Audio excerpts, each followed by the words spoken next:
가정의 달입니다. 여러분의 가정에 기쁨과 행복, 또 하나님의 은혜가 언제나 가득하게 되기를 주님의 이름으로 축복합니다. 예수님의 제자들은 예수님과 3년 동안 동고동락을 하게 됩니다. 주님의 말씀도 듣고 주님이 행하신 기적도 체험하고 함께 기도 생활도 하고 나가서 복음도 전했습니다.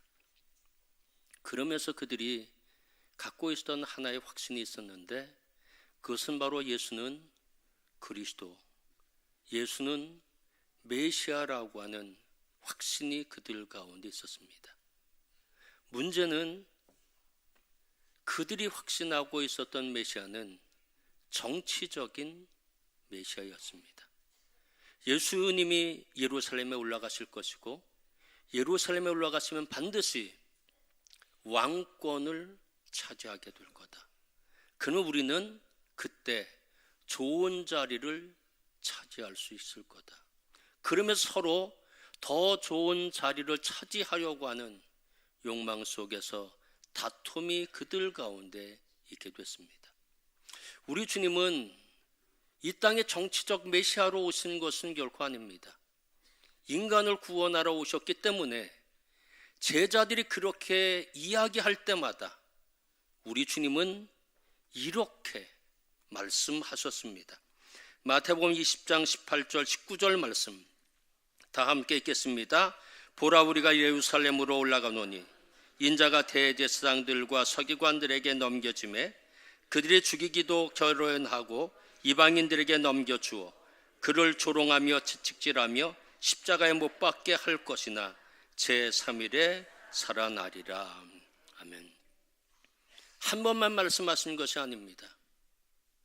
여러 번 주께서 말씀하셨고요.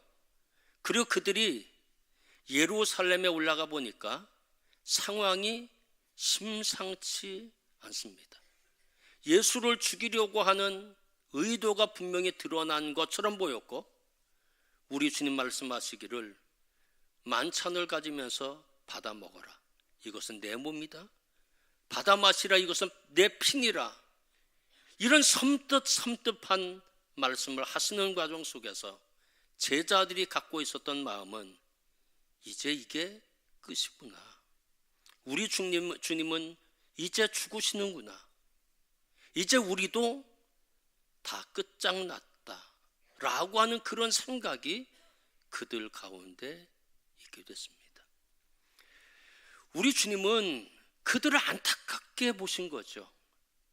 우리 주님은 세상을 구원하기 위해 이 땅에 오셨고, 주님이 제자들을 선택하신 까닭은 우리 주님이 하늘나라로 승천한 이후에도 그들이 복음을 증거하는 자로 세우기 위해 주님은 그들을 제자로 세웠는데 연약함이 그지없는 겁니다. 그래서 오늘 본문 말씀 보면 예수님이 다시 한번 제자들에게 고별 설교를 하시면서 우리 주님이 누구신지 다시 한번 말씀하고 계신 것이 오늘 본문 말씀입니다. 요한복음 14장 6절 말씀 다 함께 읽겠습니다. 예수께서 이르시되 내가 곧 길이요 진리요 생명이니 나로 말미암지 않고는 아버지께로 올 자가 없느니라. 아멘. 요한복음에만 있는 독특한 표현이 있는데 에고 에이미라고 하는 표현입니다. 학자들은 에고 에이미 양식 그렇게 표현하고 있는데, 에고라고 하는 단어는 나는이라고 하는 뜻을 갖고 있고요, 에이미라고 하는 단어는 무엇이요라고 하는 뜻을 갖고 있습니다. 요한복음에는 에고 에이미라고 하는 단어가 굉장히 많이 나옵니다. 에고 에이미 호 포이멘, 나는 그 목자다 라고 말씀합니다. 요한복음 8장 12절 말씀 보면 에고 에이미 토포스, 나는 그 빛이다 라고 말씀하고 계시고요, 에고 에이미 호 암펠로스, 나는 그 포도나무이다 라고 말씀해 주시고 계십니다. 우리 주님은 에고 에이미 양식을 통해서 자신이 누구인지를 밝히고 있는데 그것은 예수님의 자기 선언입니다. 오늘 같이 상고하려고 한 말씀은 6절 말씀 중에서도 생명에 관한 말씀입니다. 우리 주님은 요한복음 14장 6절에서 이렇게 말씀합니다. 에고 에이미 해 조에 라고 말씀하고 계십니다. 에고 에이미 나는 무엇이다. 해 그 영어는 정관사 더입니다. 그리고 조에라고 한 단어는 생명이라는 뜻을 갖고 있습니다. 나는 그 생명이라고 말씀하고 계십니다. 헬라어에서 보면 생명이라고 하는 단어는 크게 두 가지의 단어가 있습니다. 하나는 푸슈케라고 하는 단어인데요, 생명이라고 번역할 수 있습니다. 자연적 생명, 제한적 생명을 쓰여질 때는 푸슈케라는 단어가 쓰여지고 있고요. 또 하나의 단어는 조에라고 하는 단어입니다. 이 단어도 생명이라고 표현되고 있지만 신적인 생명, 영원한 생명을 표현할 때는 항상 조에라고 하는 단어를 쓰고 있습니다. 푸스케라고 하는 것은 결국 인간의 생명, 목숨을 의미합니다. 그렇지만 조에라고 하는 것은 성도에게 주시는 영원한 생명, 부활의 생명을 의미할 때는 언제나 조에라고 하는 단어를 쓰고 있습니다. 요한복음 14장 6절 말씀 보면 내가 곧 길이요 진리요 생명이라고 했을 때 그 생명은 바로 조에라고 하는 단어가 쓰여집니다. 요한복음 11장 25절 나는 부활이요 생명이니 라고 하는 단어를 쓸 때도 바로 조에라고 하는 단어를 쓰고 있는 것을 보게 됩니다. 생명이라는 거죠. 특별히 요한복음에 보면 예수님은 누구신가 라고 했을 때 한 가지만 말씀할 수 있습니다. 예수님은 생명이라는 겁니다. 그 생명이라는 겁니다. 해조에 예수님은 그 생명이다. 그래서 요한복음 6장 35절 말씀 보면 나는 생명의 떡이니, 요한복음 8장 12절 말씀 보면 나는 세상에 비친 나를 따르는 자는 생명의 빛을 얻으리라. 요한복음 4장 보면 생명의 물, 요한복음 6장 생명의 말씀, 요한복음 10장 생명의 문. 예수는 누구신가? 해조의 그 생명이라는 겁니다. 그 생명이라고 하는 것은 단순한 삶의 연장을 말씀하는 것이 아니라 생명의 원천이라고 하는 뜻을 갖고 있습니다. 해조에는 성경 말씀을 보면 하나님의 속성입니다. 요한복음 5장 26절 말씀 다 함께 읽겠습니다. 아버지께서 자기 속에 생명이 있음 같이 하나님 아버지에게 생명이 있다는 겁니다. 그 생명을 조에라고 쓰여져 있는데 헬라어 성경을 보면 해조에입니다. 그 생명입니다. 그냥 조에가 아니라 그 생명. 다시 말하면 하나님은 생명의 원천이라는 겁니다. 그런데 요한복음 14장 6절에서 예수님은 내가 생명의 원천이라고 말씀해 주시고 계십니다. 에고에이미 해조에 내가 그 생명이다. 우리 주님은 자신이 생명의 원천임을, 그 생명임을 선언하고 계십니다. 이건 신적인 선포거든요. 이해해달라고 하는 말씀이 아니라 믿음으로 받아들이라고 하는 인간의 결단을 요구하시는 주님의 선포였다는 것입니다. 그럼에도 불구하고 성경은요, 예수님이 생명의 원천이심을 증거하고 있습니다. 요한복음 11장 말씀 보면 나사로라고 한 사람이 심각한 병에 걸려서 다 죽어가고 있을 때 나사로의 가족들이 예수님에게 사람을 보내서 나사로 당신이 사랑하는 사람인데 다 죽어가고 있습니다, 그렇게 알리고 있습니다. 그때 예수님이 어느 곳에 계셨냐면 요단강 동편 쪽에 계셨습니다. 그리고 베단이라고 하는 나사로가 있는 곳은 그 요단강 서편 쪽에 있는 지역입니다. 그런데도 불구하고 우리 주님은 의도적으로 이틀을 더 거하신 이후에 베다니로 가게 됩니다. 근데 벌써 나사로는 죽었고요, 마르다와 마리아는 한없는 슬픔 속에 빠져 있었습니다. 그때 우리 주님은 이들 앞에서 에고 에이미 선언을 하고 계십니다. 요한복음 11장 25절 말씀 다 함께 읽겠습니다. 예수께서 이르시되 나는 부활이요 생명이니 아멘. 우리나라 성경은 그 해라고 하는 단어를 다 빼놨어요. 해조해인데 그 생명이거든요. 근데 그냥 생명이라고 표현해 놓고 있습니다. 요한복음 11장 25절에서도 에고 에이미 그 형식을 빌려서 나는 부활이다, 나는 생명이다 라고 말씀을 하신 이후에 이제 나사로가 있는 무덤을 향해 찾아가셨습니다. 그 당시 유대인들의 무덤은 우리나라 무덤과는 같지 않습니다.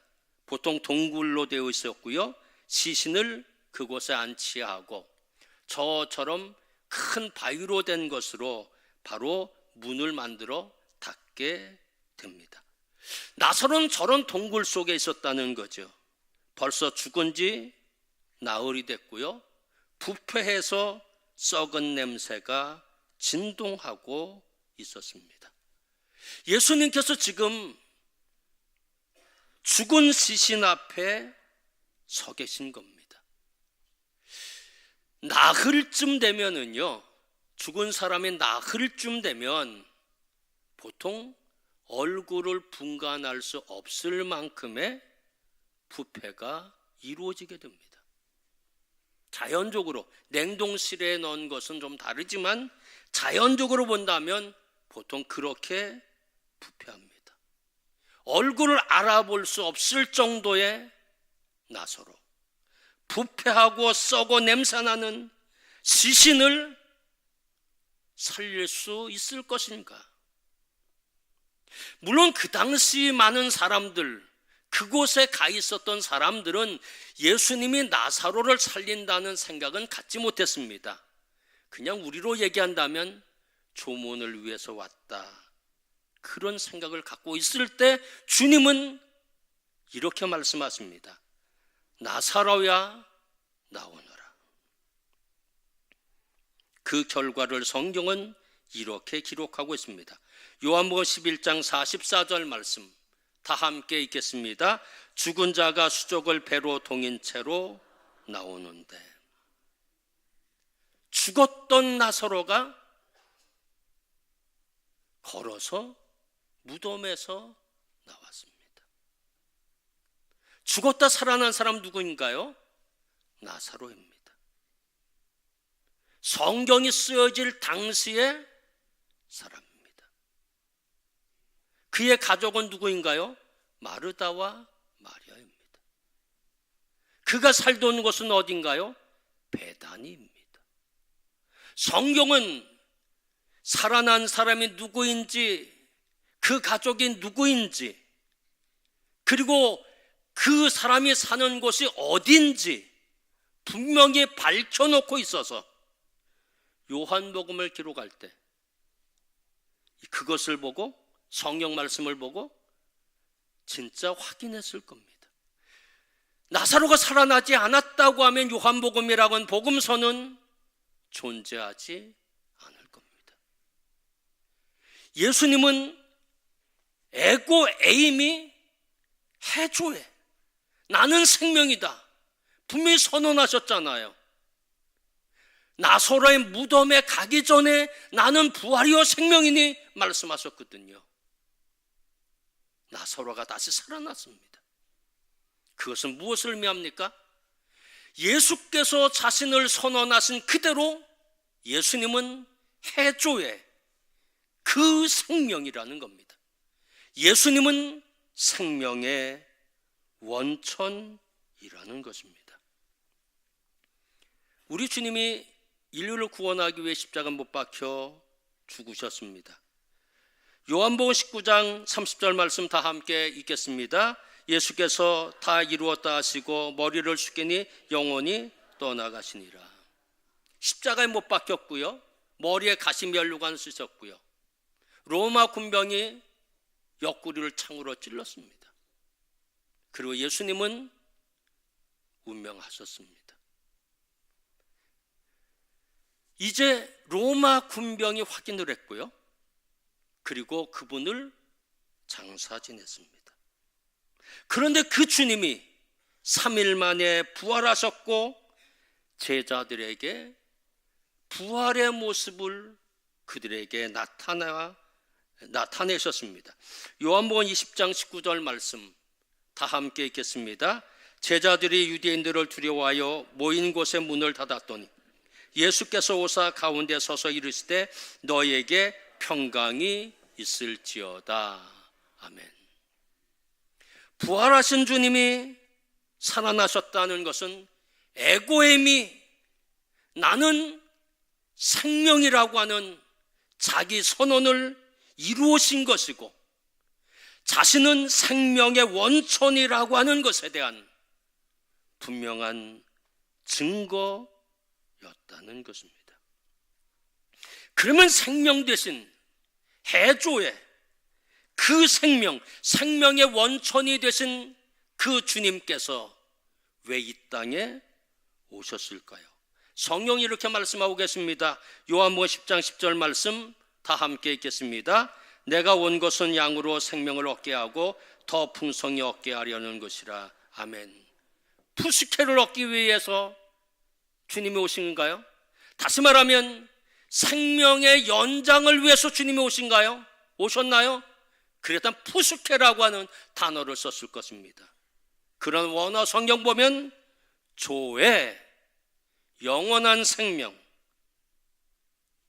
예수와 연합한 생명, 죽음을 극복하는 생명, 그 생명 조회라고 하는 단어를 썼습니다.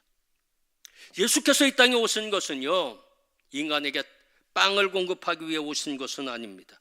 기적을 일으켜서 사람들의 박수를 받기 위해 이 땅에 오신 것도 아니고요, 세상을 뒤집는 혁명을 일으키기 위해서 이 땅에 오신 것도 아닙니다. 못 고칠 병이나 고쳐주고 생명을 그냥 연장해 주시는 푸스케를 주기 위해 이 땅에 오신 분이 아니라는 것입니다.